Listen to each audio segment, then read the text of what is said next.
This is a mock interview conducted by ForumIAS Academy at New Delhi. The interview panel includes eminent professors, retired bureaucrats, and other luminaries. The objective of the program is to acquaint the candidate with the format and expectations of the personality test conducted by UPSC.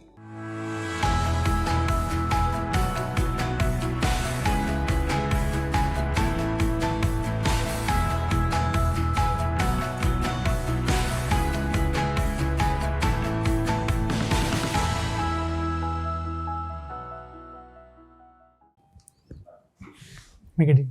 Please come in. Good afternoon, sir. Good afternoon. Good afternoon.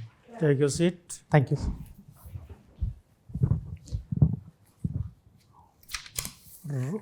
You are Rutherson. Yes, sir. Okay. And what is S for?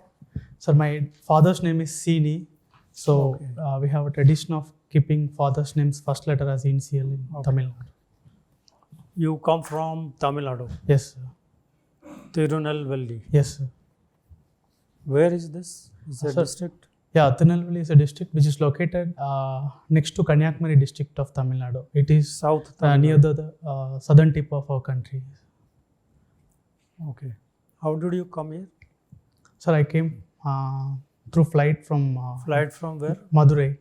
Madurai. Yeah, Madurai is 160 kilometers from Tamil Nadu, and nearest airport is Thoothukudi.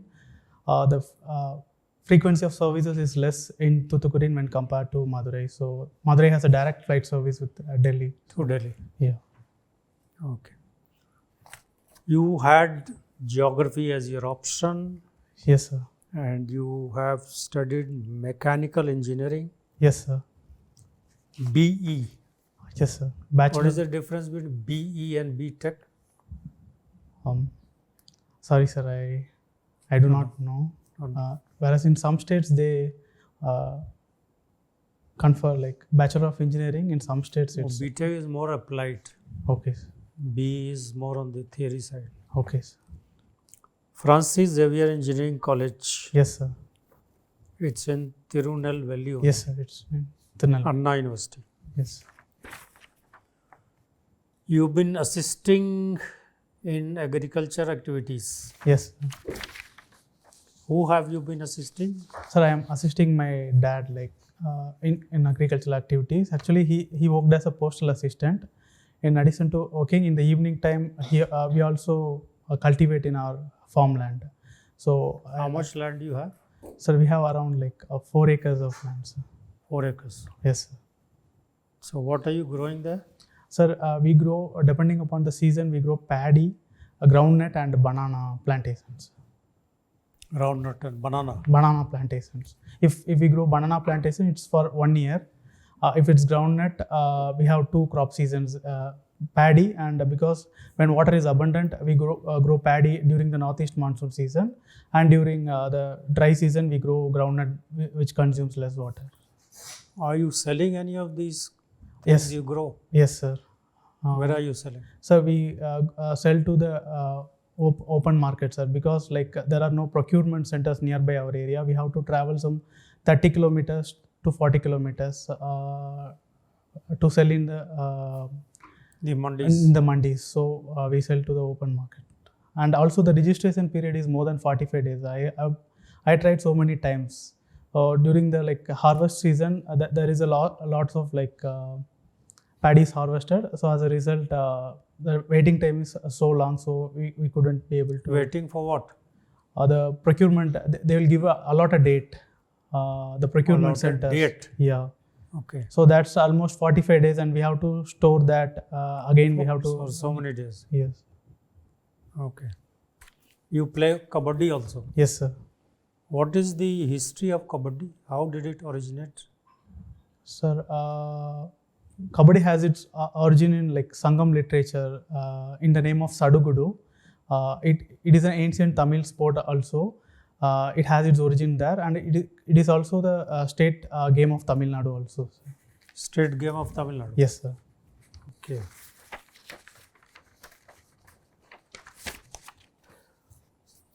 Recently, the Supreme Court passed an order on parliamentary privileges.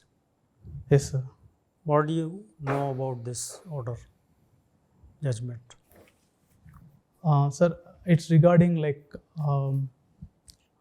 during the Rajya Sabha elections, if a member of Legislative Assembly, he gets some remunerations that will be considered under, that will not be covered under parliamentary privileges, and that must be tried under Remuneration or bribe? Bribe. And that should be tried under Prevention of Corruption Act 1988. Okay. Now, do you think the judiciary is trying to encroach upon the powers of parliament? Sir, the parliamentary privileges is basically meant to give some immunity to the members of parliament with regard to their functions. But when such privileges are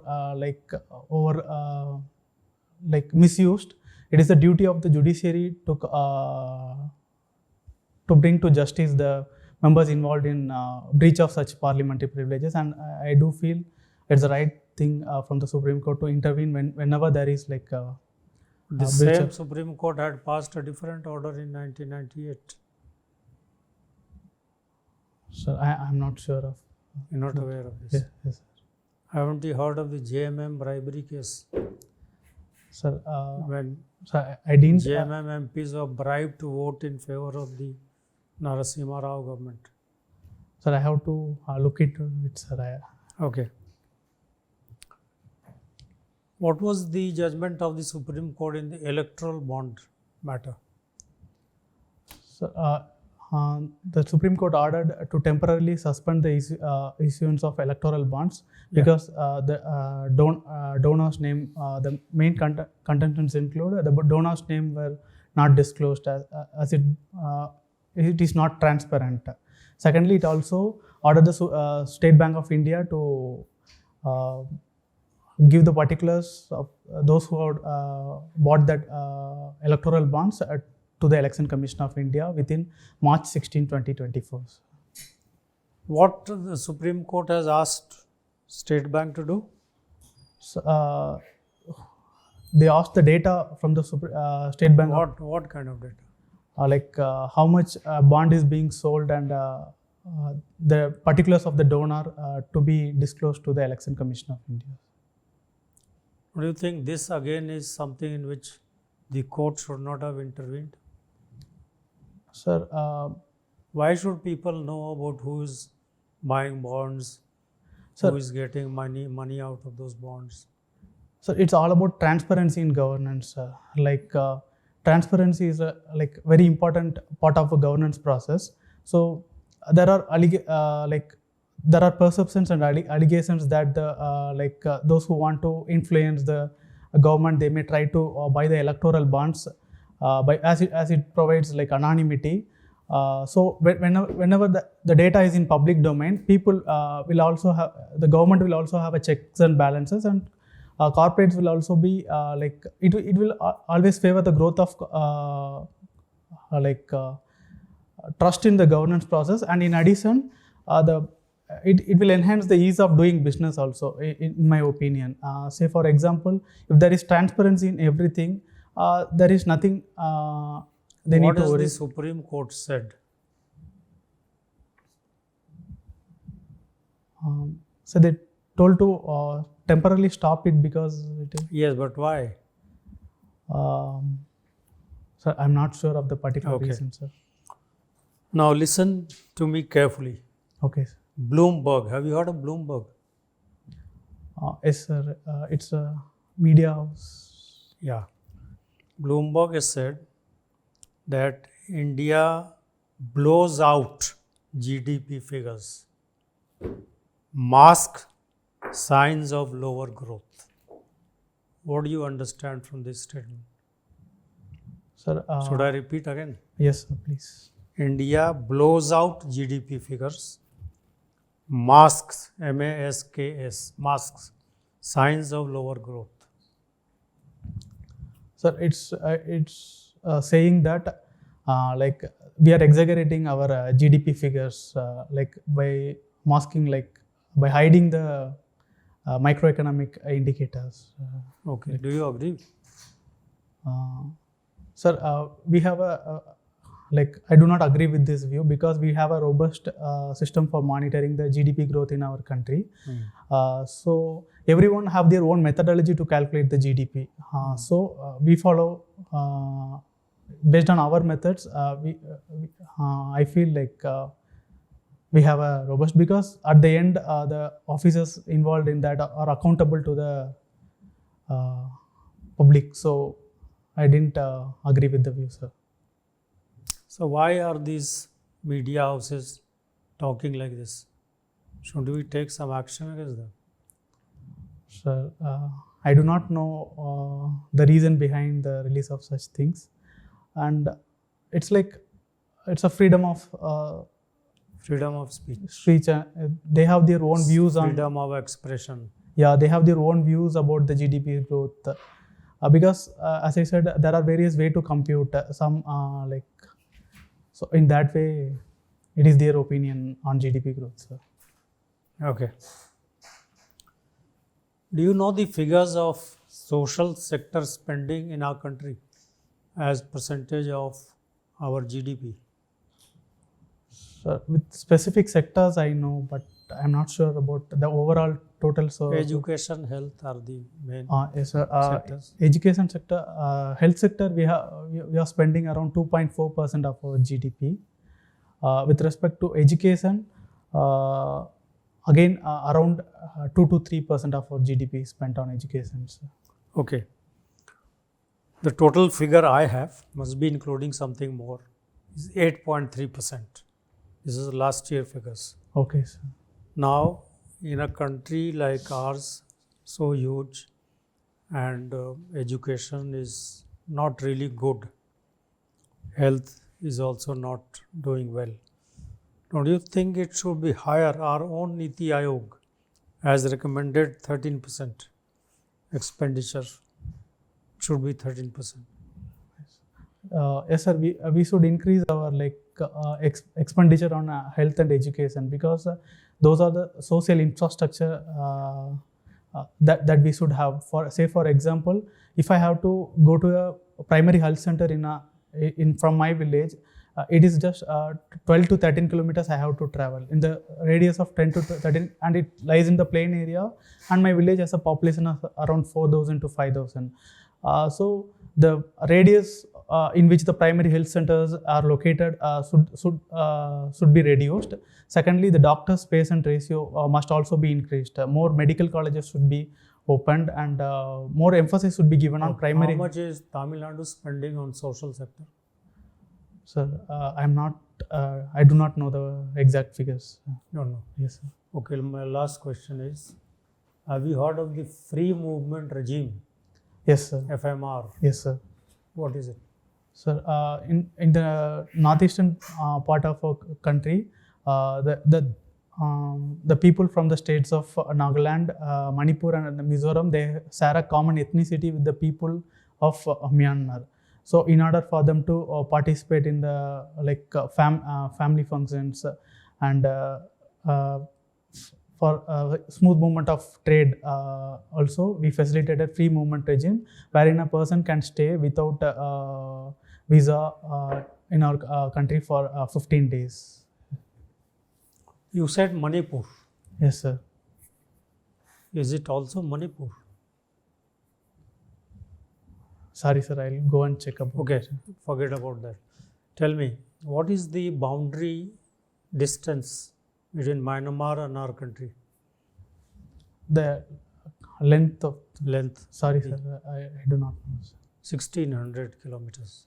Okay, sir. Thank you. This FMR is being opposed by 2 states Okay. and it is being supported by 2 states. Which are these 2 states? Which are these 4 states? Sorry, sir, I do not know. How many kilometers you can go inside Myanmar under the FMR? And how many kilometers they can come inside our boundaries? Sir, I do not know, sir. So I'll read learn about it. more sir. about it. Yes, sir. Okay? Okay, sir. Okay.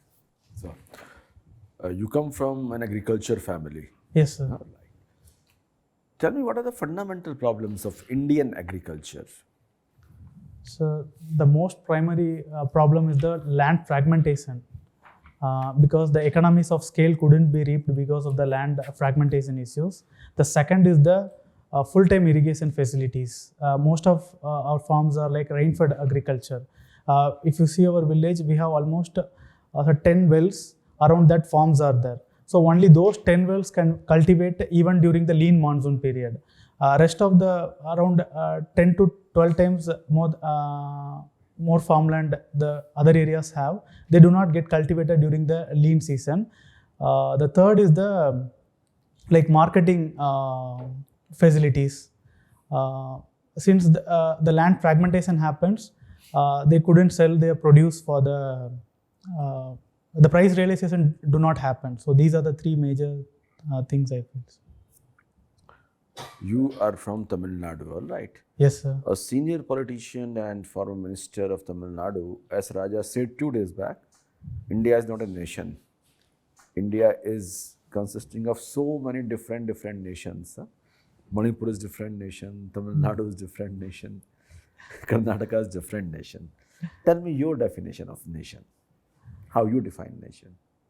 So, nation, in my opinion, like where we share a common ideals. Say, for example, we have our own constitution, which is the binding force of our nation. So, in my opinion, everyone can have their they may have their own opinions, but in my opinion, constitution is the binding force. And what is the impact of Ukraine war on Indian economy? The first major is the supply chain disruptions that happen because of the Ukraine. Has India benefited or lost? So in certain areas we have benefited, in certain areas we have lost too. For example, the areas where we benefited included because of the Russia-Ukraine war, they were not able to sell the wheat to the North African nations, whereas we were able to, last year we were able to sell more amount of wheat to those nations. Secondly, we were able to bargain Russian oil compared to West, and these are the major benefits. The losses include the increase in the loss in the supply chain of the semiconductor materials. Because of the Ukraine-Russia war, most of those things, the price rise happened. So these are the things. A few weeks now onwards, there would be full-fledged government, central government, and there would be full-fledged central budget. Yes, sir. Give me 5 concrete suggestions that can be incorporated in budget.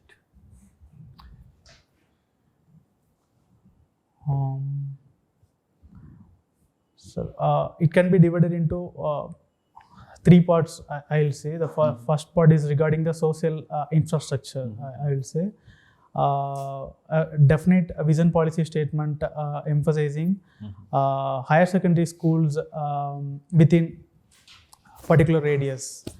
That, and in addition, the morning breakfast scheme, which has its inspiration from, which is doing very well good in Tamil Nadu, that can be implemented throughout the country, as it will help in reducing the dropout rates. Secondly, like with respect to the capital expenditure, we have to work more on the logistics. Currently, our logistics cost is around 14% of our GDP, and logistics is driving most of our, in trade, it is playing a very important role. And it is we have a lot of avenues to improve in terms of logistics. Say, for example, we have more than 7,500 kilometers of coastline, which is not yet properly harvested. The thirdly is the maritime, the fishing facilities. That also has been more than 50% of our population depends on agriculture, and the fishing areas also are not developed. So this is with respect to the livelihood. And with respect to the army modernization, we have to scale up our infra with respect to combat the future challenges in terms of drone challenges in the northern borders of China and Pakistan. So these will be my suggestions. What is the last reported rate of retail inflation? Sir, I'm not sure about the exact figure, but it is within the limit of 4 to 6. So, are you happy with the inflation management of Reserve Bank of India? Yes, sir. Like I agree with them because of the Russia-Ukraine war, followed by before that COVID, all those things took a major hold on inflation. But we gradually improved ourselves with respect to, because as GST sales is constantly crossing 1.6 lakh crores. As an economy, we are doing good, and Reserve Bank is good in managing the economies, monetary policy. Yes, ma'am. Now, Rutherson, can you tell me that what is the difference between zero budget natural farming and organic farming?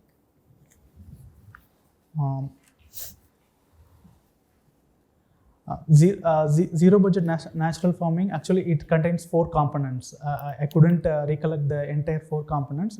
It's a kind of SOP that is being applied, whereas organic farming is using the locally available source materials to cultivate without using chemical fertilizers or pesticides. So, in organic farming, but we use fertilizers and pesticides? In organic farming, yeah, but it is inorganic. For example, for fertilizers, we use cow dung, Okay. so that way. Okay. Now, you've been helping in assisting in agricultural activities, Yes, ma'am. but increasingly in India, we see lesser youth involved in agriculture. Yes, ma'am. What are the reasons for this, and how do we promote youth to join agriculture?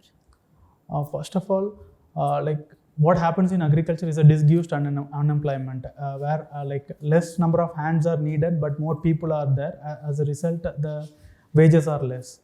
I would suggest not focus. What is the reason for youth, not just people, youth? Actually, we should move away from agriculture. For a country to prosper, we must move away from the agriculture sector to the manufacturing sector. So in my opinion, I want to move those youth towards the manufacturing sector in terms of establishment of food processing industries, like medium, small and micro, small and medium industries. So that is the only way forward, so that we can reduce our dependence on agriculture. Agriculture in the long term, like only when it is done in large scale, it will provide profits. So unless that is done, I would suggest moving the youth away from. But is it possible to do agriculture on large scale in India, where we have very small holdings, agricultural land holdings, and there is a very high population dependent on it? Yes, ma'am, there is possibility. Using the various like using like farmer producer organizations we can form, wherein they can reap economies of scale. Secondly, using the latest technologies in terms of like technologies from Israel. I'll take a moment. Yes. We have precision farming, like wherein water use efficiency can be, say for example, Haryana and Punjab are well interested with freshwater resources, but they are constantly growing paddy and wheat. So that must be diversified. Crop diversification, when it is done, it can be like according to the needs of the world. For example, most of our agriculture products are self-consumed. So we have to go more into the export sector. So we have the market intelligence can be done, wherein a particular country needs what kind of crops, and those crops can be, if it suits to our agricultural exports, even when we have surplus, they face a problem in exports, which is the quality of the produce. Yes, there are less number of agricultural colleges in our country. More than 50% of our population involved in agriculture. Not every district have an agricultural college in our country.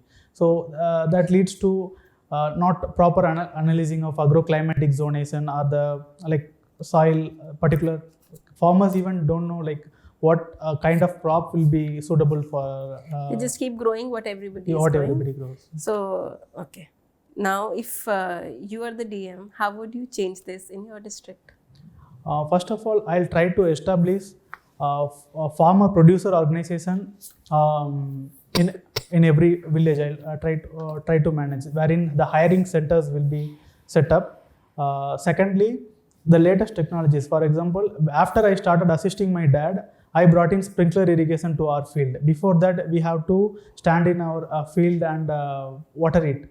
After I brought sprinkler irrigation, we brought more areas into cultivation, into groundnut cultivation, say for example. So in that way, technologies, I will try to. My last question to you is, you mentioned Russian oil. Yes. that we could negotiate the Russian oil. Yes, ma'am. So, but are we indirectly funding the war? Are we indirectly funding Russia for Ukraine? This has been a major criticism. It's the war is between Russia and Ukraine. It is between their sovereignty. But we give money to Russia, we buy oil Um, at a price which is more expensive than the market price. we cannot completely blame a particular nation for it started the war. It's I'm not asking, okay, my question to you is, we buy oil from Russia yes, at a price which is higher than the market price. We can get it cheaper elsewhere. yes, And Russia, and this money gets used in the war. yes. So indirectly, are we funding the war? I will say no, ma'am. Okay. It's Why? our country's interests matter first of all. Then Okay. And anything else? no, if we do not buy that, we have to source it somewhere. Again, they will use it to fund the war in Ukraine. So at the end, Okay. one or the other way, the war will continue. But Okay. it doesn't mean that we are funding the war. Thank you. Thank you. So, hello, Rutherson. Yes, sir. Can you tell me what is the definition of federalism? Yes. Federalism. Federalism? Yes, sir. So I couldn't recollect the exact terms. Okay. So India is a federal country or a unitary? What kind of the system is there in India? Sir, we have a type of where it is an indestructible union of destructible states. So we have India is both, it's a quasi-federal we can say, wherein there is an established center-state relations in terms of Schedule 7, wherein 3 lists are maintained. Yes, there is a division of power. Division of States power. are sovereign within their own Own- domain, yes, the sir. state list. Yes, sir. Okay, and are there any challenges to federalism? Sir, in a family always there will be some kind of fights that will happen, like in one or the other way. So they will say like, you are coming into our domain. So that skirmishes will always be there. Okay. And we can... Okay, say I'll give you a direction. One is between union and states, Okay. the friction, and other is between states, among the states. Yes, sir. So how would you classify the challenges in each domain? How to classify? How would you classify the challenges that are there to federalism in each domain? Union versus center, union versus states, and among the states.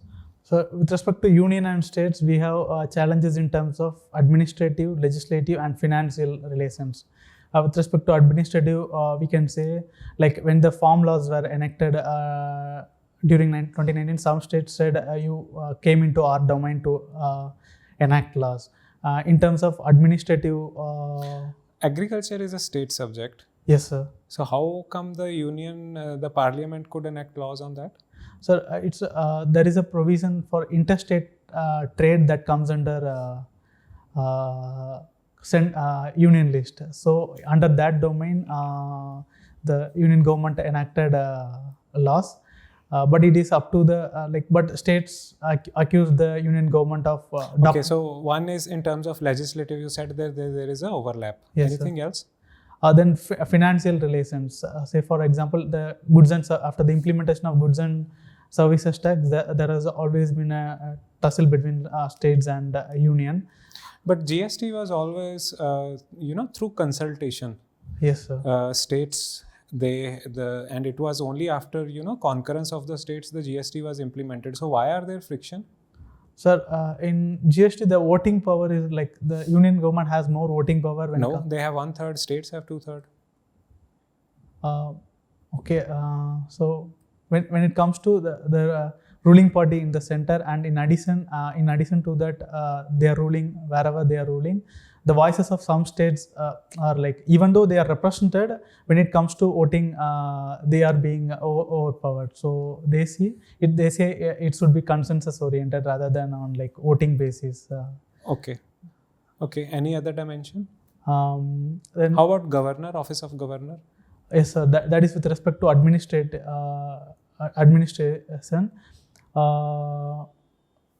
Like So what is happening in Tamil Nadu? I think the highest friction is there in Tamil Nadu only.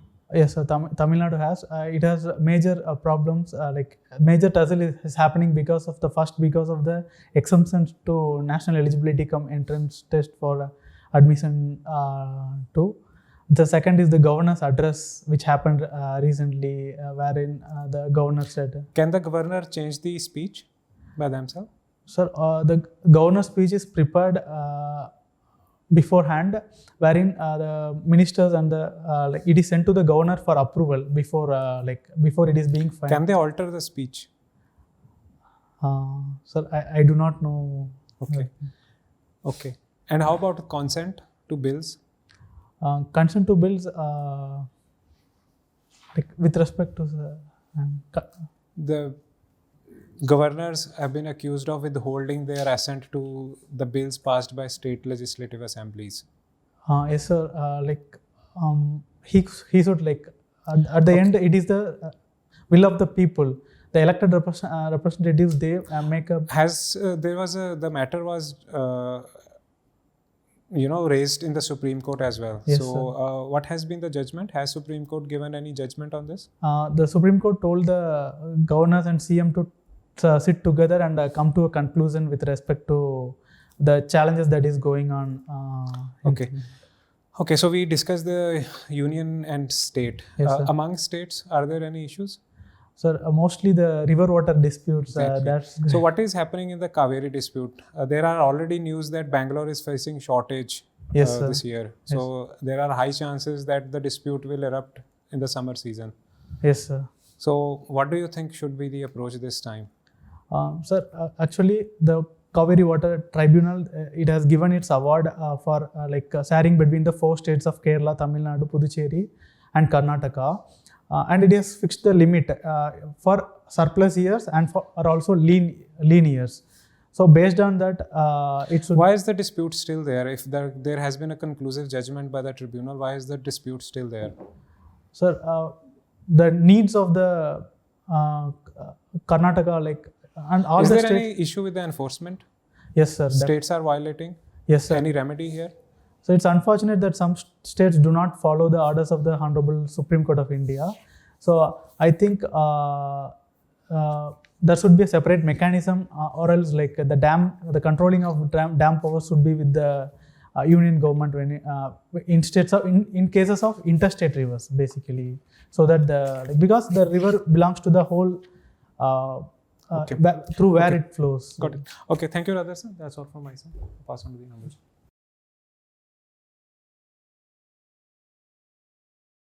So really good interview. Okay, sir. Thank you. But few concrete suggestions. Okay. Since you are from southern state, Yes, sir. these days lots of discussion on north and southern. Tax collection was also an issue few weeks back. Yes, sir. Population of north, population of south, collection of south, all these economic issues you have to discuss. And the nationalism issue would certainly be an important topic to discuss. Go through in detail what Raja sir has said, and it has got, in fact, detailed implications for federal structure of our country. So, answer is perfect. We shall go by constitution and institution. Whatever is mentioned in institution is something that we all are bound to abide. But some nuances and finer details. And impact of Ukraine war, crude oil, economics, politics, that you must very clearly understand. More concrete on budget suggestions. Okay. More concrete. When you are from Tamil Nadu, I think you could think in terms of your own state, your own region. And you are a person from agriculture family, something more concrete on agriculture issues. So I would also request, do you read any economic newspaper? Sir, I read Indian Express. That's it. Yes.